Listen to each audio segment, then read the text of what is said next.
अस्सलाम वालेकुम to all of you. तो साथियों, कैसे आप सब लोग? आप में से जितने भी लोग अग्निवीर टेक्निकल एग्जाम की प्रिपरेशन कर रहे हैं, तो आज का वीडियो उनके लिए इंपॉर्टेंट रहने वाला है, क्योंकि आज के इस वीडियो में हम कुछ महत्वपूर्ण प्रश्न करने वाले हैं जो कि आपके एग्जाम पॉइंट ऑफ व्यू से इंपॉर्टेंट रहने वाले हैं।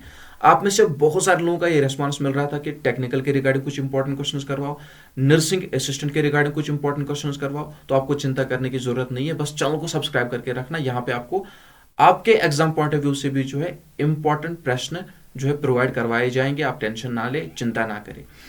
तो आज की क्लास स्टार्ट करने से पहले आपको मैं बताता चलूं, जो हमारी आज की क्लास रहेगी वो हम यहाँ पे करने वाले हैं, लेकिन उस क्लास को स्टार्ट करने से पहले आपको मैं इन पेपर्स के बारे में कुछ बताने वाला हूँ। यहाँ पे आप देख सकते हो, ये जो टेक्निकल के कुछ इंपॉर्टेंट पेपर्स यहाँ पे है। इसके अलावा भी बहुत सारे पेपर्स है जो कि मैंने अच्छी तरह से जो है पहले ही करवा के रखे हैं। आप में से जो लोग नए हैं, जिनको पता नहीं है, वो क्या कर लेना, प्लेलिस्ट चेक कर लेना। अग्निवीर क्लास के नाम से आपको प्लेलिस्ट मिल जाएगा, वहां पे आप ढूंढ लेना। तो आपको जो है ये पेपर्स अच्छी तरह से जो है वहां पे पर्टिकुलर वीडियो इन पे देखने को मिलेगा। अगर वहां पे ढूंढने में दिक्कत आएगी तो आप सिंपली क्या करना, यूट्यूब पे आप सर्च कर लेना Agniveer technical papers by JKP smart. तो वहां पे आपको जो है सारे के सारे पेपर्स आ जाएंगे जो भी मैंने करा के रखे हैं टेक्निकल रिगार्डिंग। इसी तरह से अगर आप क्लर्क के देखना चाहते हो तो उस तरह से सर्च कर लेना, आपको जो है दिखाई देंगे। अदरवाइज प्लेलिस्ट चेक कर लेना, वहां पे बहुत सारे जो है वीडियोस बना के रखे हैं मैंने ऑलरेडी से, वो भी चेक कर लेना। तो अगर मैं टेक्निकल की बात करूं, यहाँ पे जो पेपर का पैटर्न होता है वो अलग जो है टाइप का होता है as compare to GD, as compare to tradesman. यहाँ पे अगर मैं बात करूं जीके के वेटेज की, तो टेक्निकल में जो जीके की वेटेज होती है वो ज्यादा नहीं होती। यहाँ पे जीके के रिगार्डिंग बेसिक से क्वेश्चंस पूछे जाते हैं, ठीक है ना। और अगर मैं रीजनिंग की बात करूं, रीजनिंग में भी ज्यादा वेटेज नहीं होती, और यहाँ पे जो क्वेश्चंस पूछे जाते हैं वो भी बेसिक होते हैं। आपको जो फोकस करना है वो करना है मैथमेटिक्स पे, वो करना है फिजिक्स के पोर्शन पे, और लिटिल बिट यहाँ पे बायोलॉजी आपको यहाँ पे देख लेनी, क्योंकि उसके रिगार्डिंग भी बीच में क्वेश्चन पूछे जाते हैं, ठीक है ना। इन पे आपको फोकस करना है। ये जो है इसमें फिजिक्स का ज़्यादा जो है ज़्यादा वेटेज है, इस पर आपको अच्छी तरह से फोकस करना है। और जो जीके के क्वेश्चन है वो ज़्यादा नहीं पूछे जाते हैं, उस पर जो है बेसिक ही आपको नज़र मार लेनी है। तो यहाँ पे जो ये पेपर्स हैं, इसके अलावा भी जो मेरे पास पेपर्स है, तो यहाँ पे कुछ क्वेश्चंस मैंने कलेक्ट किए हैं केवल और केवल जीके की, ठीक है ना। जो जीके का पोर्शन है उसमें मैंने कुछ बहुत सारे पेपर्स से जो है क्वेश्चन कलेक्ट किए हैं, जो कि आपके लिए यहाँ पे समझना बहुत ही ज़्यादा ज़रूरी है, क्योंकि आपको पता है कि जीके के पोर्शन से ज़्यादा वेटेज नहीं होता है। इसलिए यहाँ पे मैं देखता हूँ कि 4-5 वीडियो में मैं कोशिश करूँगा कि यहाँ पे 200-250 क्वेश्चन आपको दिखा दूँ, तो वो आपके लिए इंपॉर्टेंट रहेंगे, जो है काफ़ी रहेंगे आपके GK portion, GK point of view से।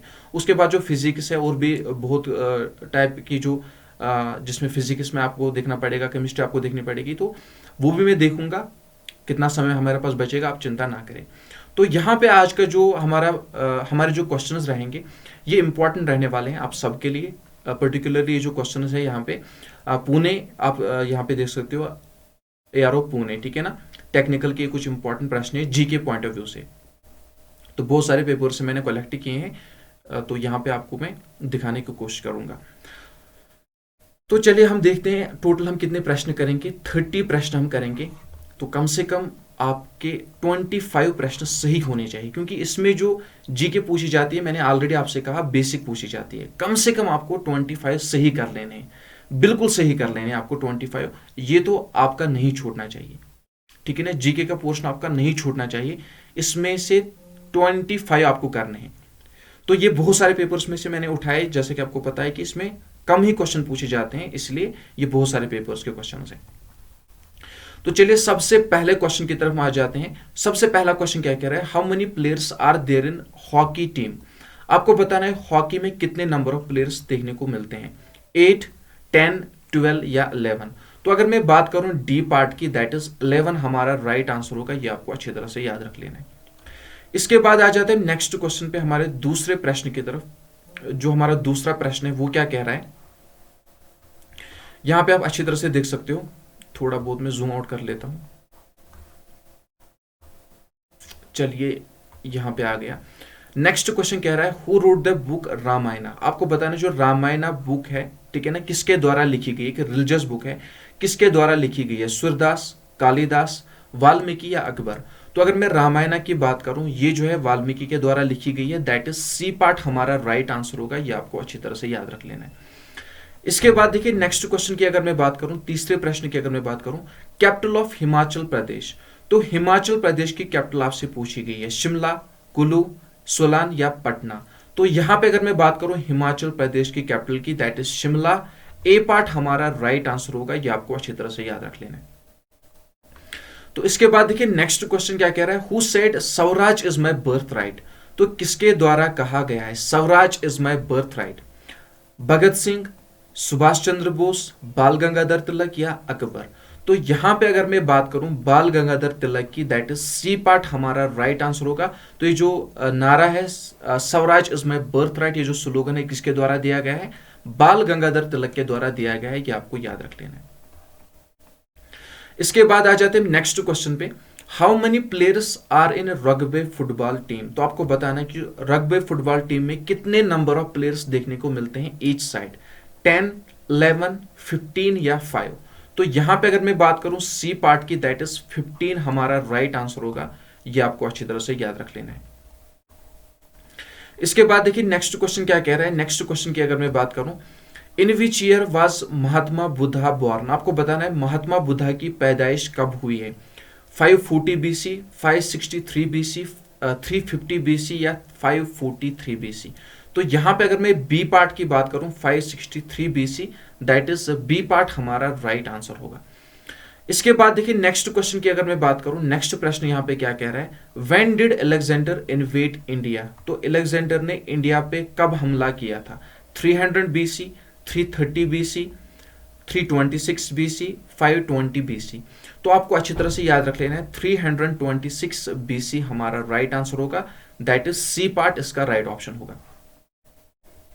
इसके बाद देखिए नेक्स्ट क्वेश्चन क्या कह रहा है, आठवां प्रश्न क्या कह रहा है, बर्थ प्लेस ऑफ अकबर। तो चलिए बताइए अकबर की पैदाइश कब हुई है, सॉरी यहां पे आपको बताना है कि कहां पे हुई है, ठीक है ना, कन्नौज, फतेहपुर सिकरी, अमरकोट या काबुल। तो अगर मैं बात करूं अकबर के पैदाइश की, तो वो कहां पे हुई है, अमरकोट में हुई है, दैट इज सी पार्ट हमारा राइट आंसर होगा। और ये जो फतेहपुर सिकरी एक शहर है, ये भी किसके द्वारा बनवाया गया है, अकबर के द्वारा बनवाया गया है, ये भी आपको याद रख लेना है।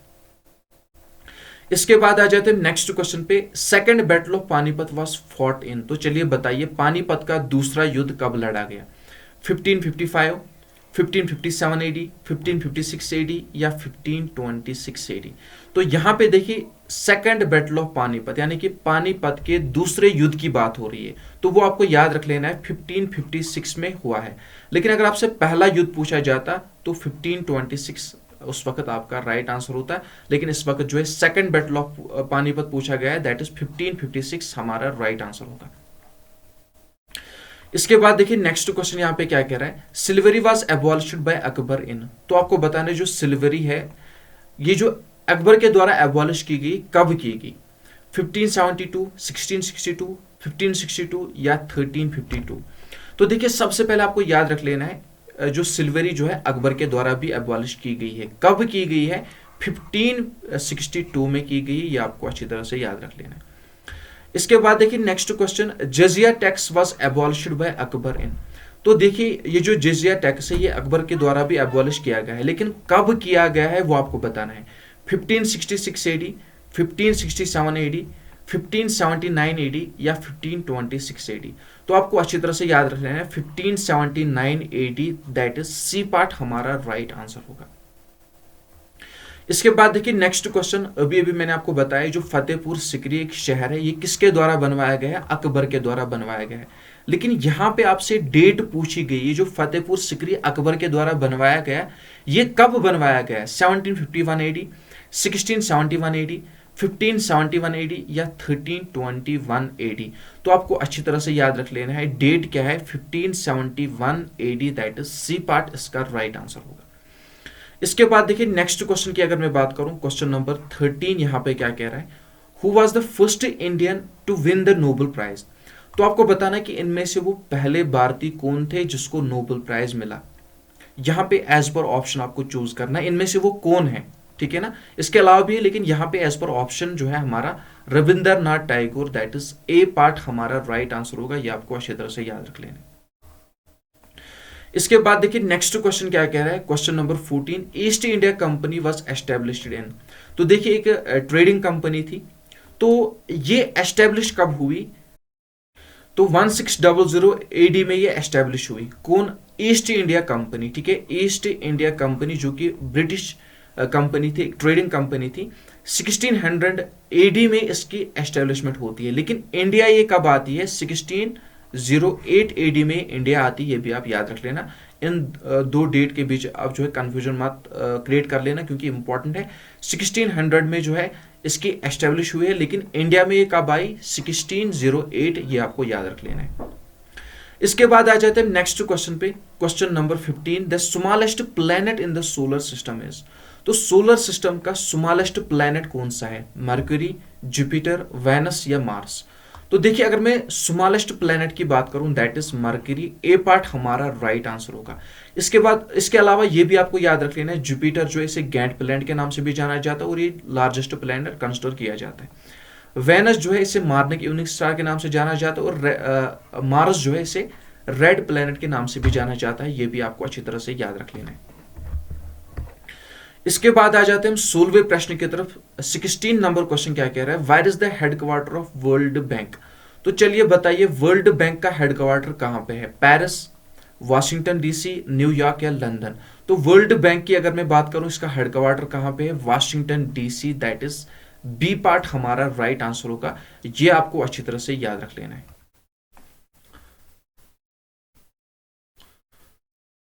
तो इसके बाद जो हमारा नेक्स्ट क्वेश्चन है, जरा वेट करें एक बार, इसको मैं लिखा देता हूं। चलिए इसके बाद आ जाते हैं हमारे नेक्स्ट क्वेश्चन की तरफ। यहाँ पे आप देख सकते हो हमारा जो नेक्स्ट क्वेश्चन क्या कह रहा है। Grand master term is related to which game? आपको बताना है जो ग्रैंड मास्टर टर्म है इसका संबंध किस खेल के साथ है? चेस, गोल्फ, क्रिकेट या टेनिस? तो अगर मैं ग्रैंड मास्टर टर्म की बात करूं, इसका संबंध चेस के साथ है। दैट इज ए पार्ट हमारा राइट आंसर होगा। ये आपको अच्छी तरह से याद रख लेना है। तो इसके बाद देखिए next question, what is the another name of junk email? आपको बताना है जंक ईमेल का दूसरा नाम क्या है? स्पैम, स्कैम, स्पाम या बुल्क? तो यहां पे अगर मैं बात करूं सी पार्ट की, दैट इज स्पाम हमारा राइट आंसर होगा। ये आपको अच्छी तरह से याद रख लेना है। इसके बाद देखिए नेक्स्ट क्वेश्चन की अगर मैं बात करूं, Lavani is the folk dance of which state? आपसे क्या पूछा गया? आपको ये बताना है जो लावनी है ये कहां का फोक डांस है, किस स्टेट का फोक डांस है? महाराष्ट्र, ओडिशा, केरला या कर्नाटका? तो यहां पे अगर मैं बात करूं ए पार्ट की, दैट्स महाराष्ट्र हमारा राइट आंसर होगा। ये पॉइंट आपको अच्छी तरह से जहन में रख लेना है। इसके बाद देखिए Nameri national park is located at? चलिए बताइए, नमेरी नेशनल पार्क, इसकी लोकेशन आपसे पूछी गई, कहां पे इसकी लोकेशन? बिहार, आसाम, छत्तीसगढ़ या अरुणाचल प्रदेश? तो नमेरी नेशनल पार्क की अगर मैं बात करूं, इसकी लोकेशन कहां पे है? आसाम में है। दैट इज बी पार्ट हमारा राइट आंसर होगा। ये आपको अच्छी तरह से याद रख लेना है। इसके बाद देखिए नेक्स्ट क्वेश्चन क्या कह रहा है, the medal Bharat Ratna is designed like a leaf of? तो आपको बताना जो भारत रत्न मेडल है इसका डिजाइन किस प्रकार का होता है, किस पत्ते की तरह होता है? पपैया, बनाना, पीपल या नन ऑफ दीज? तो आपको अच्छी तरह से याद रख लेना, जो पीपल का पेड़ होता है, ठीक है ना, तो उसके जो पत्ते होते हैं ना, उसी की तरह जो है भारत रत्न का डिजाइन होता है, कुछ इस तरह से, ठीक है ना, कुछ इस तरह से होता है। ये आपको याद रख लेना है। इसके बाद देखिए नेक्स्ट क्वेश्चन, क्वेश्चन नंबर 22 क्या कह रहा है, when was the time magazine first published? तो कब पब्लिश हुआ सबसे पहले? 1943, 1967, 1922 या 1923? तो आपको अच्छी तरह से याद रख लेना है 1923। दैट इज डी पार्ट हमारा राइट आंसर होगा। इसके बाद देखिए नेक्स्ट क्वेश्चन, क्वेश्चन नंबर 23 की अगर मैं बात करूं, where is the sun temple located? तो चलिए बताइए सन टेम्पल की लोकेशन कहां पे है? कोणार्क, मदुरई, चेन्नई या गोवा? तो देखिए अगर मैं सन टेम्पल की बात करूं, इसकी लोकेशन कोणार्क में है। तो ये जो सन टेम्पल जो कोणार्क में है, इसे कोणार्क टेम्पल के नाम से भी जाना जाता है और इसे जो है ब्लैक पगोडा के नाम से भी जाना जाता है। ये आपको अच्छी तरह से याद रख लेना है। और आपके लिए होमवर्क है, आपको मुझे बताना है व्हाइट पगोडा के नाम से किसे जाना जाता है। ये आप मुझे कमेंट बॉक्स में बताओगे। इसके बाद देखिए नेक्स्ट क्वेश्चन क्या कह रहा है, question number 24, who appoints the governor of Indian states? तो आपको बताना है जो स्टेट्स का मतलब हर एक स्टेट का इस तरह से जो है गवर्नर वगैरह जो अपॉइंट किया जाता है वो किस के द्वारा अपॉइंट किया जाता है, यानी कि स्टेट का जो गवर्नर अपॉइंट किया जाता है वो कौन करता है, union cabinet, president, prime minister या वाइस प्रेसिडेंट। तो यहाँ पे अगर मैं बात करूं बी पार्ट की, दैट इज प्रेसिडेंट हमारा राइट आंसर होगा, ये आपको अच्छी तरह से याद रख लेना है। इसके बाद देखिए next question, beside India, Pakistan, Sri Lanka, which other country has the रुपए एज द करेंसी। तो सबसे पहले आपको ये नोट डाउन कर लेना है कि इंडिया की करेंसी क्या है, रुपी है। पाकिस्तान की करेंसी क्या है, पाकिस्तानी रुपी है। इंडिया की इंडियन रुपी है। श्रीलंका की श्रीलंका रुपी है। तो इसके अलावा जो है किस कंट्री की करेंसी रुपी है, भूटान, चाइना, नेपाल या म्यांमार। तो यहां पे आपको याद रख लेना है नेपालियन रुपी, दैट इज सी पार्ट हमारा राइट आंसर होगा। नेपाल की करेंसी भी क्या है, रुपी है। ठीक है ना, इंडिया, पाकिस्तान, श्रीलंका एंड नेपाल, ये आपको अच्छी तरह से याद रख लेना है। इसके बाद देखिए next question, question number 26, who composed the famous song सारे जहां से अच्छा। तो चलिए बताइए ये किसके द्वारा कहा गया है, सारे जहां से अच्छा हिंदुस्तान हमारा, मोहम्मद इकबाल, एस.सी. बोस, एम.के. गांधी या नन ऑफ दीज। तो यहाँ पे ए पार्ट जितने भी लोग मार्क कर रहे हैं बिल्कुल राइट आंसर होगा, मोहम्मद इकबाल हमारा राइट आंसर होगा। इसके बाद देखिए नेक्स्ट क्वेश्चन की अगर मैं बात करूं, question number 27, who wrote the famous book Gita.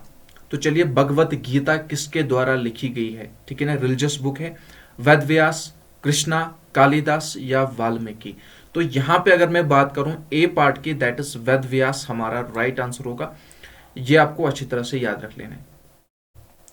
इसके बाद देखिए नेक्स्ट क्वेश्चन क्या कह रहा है, क्वेश्चन नंबर 28 की अगर मैं बात करूं, who said the religion can never be separated from politics.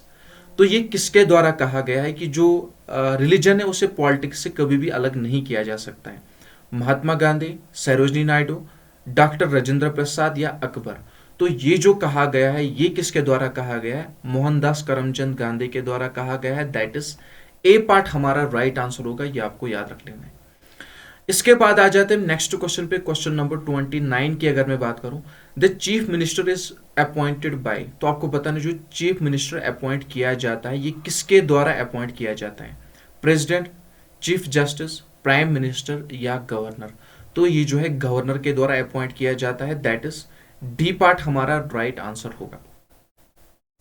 इसके बाद देखिए नेक्स्ट क्वेश्चन, क्वेश्चन नंबर 30वां प्रश्न क्या कह रहा है, how many planets are there in solar system.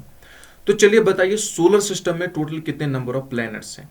तो यहां पे सीधी सी बात है 8, दैट इज बी पार्ट हमारा राइट आंसर होगा। पहले 9 हुआ करते थे, फिर क्या हुआ, प्लूटो को हटा दिया गया, तो प्रेजेंटली 8 यहां पे देखने को मिलते हैं, दैट इज बी पार्ट इसका राइट आंसर होगा। और इसके बाद देखिए हमारा जो आखिरी नंबर प्रश्न है 31वां प्रश्न क्या कह रहा है, in which year was the Reserve Bank of India nationalised. तो इसे कब नेशनलाइज किया गया है। देखिए रिजर्व बैंक ऑफ इंडिया, इसकी शॉर्ट फॉर्म क्या है, आरबीआई। कभी कभार ये भी पूछा जा सकता है कि RBI stands for reserve Bank of India. सबसे पहले ये नोट डाउन कर लेना, ये जो आरबीआई है, रिजर्व बैंक ऑफ इंडिया है, इसकी एस्टेब्लिशमेंट कब हुई है, 1935 को इसकी एस्टेब्लिशमेंट हुई है। लेकिन इसे नेशनलाइज कब किया गया, 1949 में इसे नेशनलाइज किया गया। इंपॉर्टेंट प्रश्न है, याद कर लेना, जहन में रख लेना। जो रिजर्व बैंक ऑफ इंडिया है इसे आरबीआई से डिनोट किया जाता है, that mean R stands for reserve, B stands for bank, I stands for India, that mean Reserve Bank of India. और इसकी एस्टेब्लिशमेंट 1935 में हुई है। और अगर मैं इसकी नेशनलाइजेशन की बात करूं तो 1949 आपको याद रख लेना है, ये पॉइंट्स आपको जहन में रख लेने हैं। तो ये थी आज की हमारी सीरीज, आप वीडियो कह सकते हो, ठीक है ना। तो उम्मीद करता हूँ कि आपको वीडियो पसंद आया होगा। किसी भी वजह से वीडियो अगर पसंद आए वीडियो को लाइक जरूर कर देना। और हाँ, चैनल पे जितने भी लोग नए हैं चैनल को सब्सक्राइब करना ना भूले, क्योंकि यहाँ पे आपको और भी बहुत सारे वीडियोस देखने को मिलेंगे। चैनल को सब्सक्राइब करके रखिए, बेल आइकन को प्रेस करें, उससे क्या होगा, आपको मेरी लेटेस्ट वीडियो की अपडेट मिलती रहेगी। और हाँ, हमारा जो टेलीग्राम ग्रुप है उसे ज्वाइन करना ना भूले। किसी भी वीडियो के डिस्क्रिप्शन में चले जाना, वहां पे आपको लास्ट में टेलीग्राम ग्रुप की लिंक मिल जाएगी। अगर उस तरह से आप ज्वाइन नहीं कर पाए तो आपको क्या करना है, सिंपली आप जो है टेलीग्राम पे सर्च कर देना JKP स्मार्ट, ठीक है ना, JKP स्मार्ट, वहां पे आपको टेलीग्राम ग्रुप दिखाई देगा, उसे जो है ज्वाइन करना ना बोले। तो मिलते हैं नेक्स्ट वीडियो में, तब तक के लिए अपना ख्याल रखें, दुआ में याद रखें। अल्लाह हाफिज, अस्सलाम वालेकुम वरहमतुल्लाहि वबरकातुहू। और आपके स्क्रीन पर जो वीडियो शो हो रहा है इसे देखना ना भूले, इंपॉर्टेंट वीडियो है।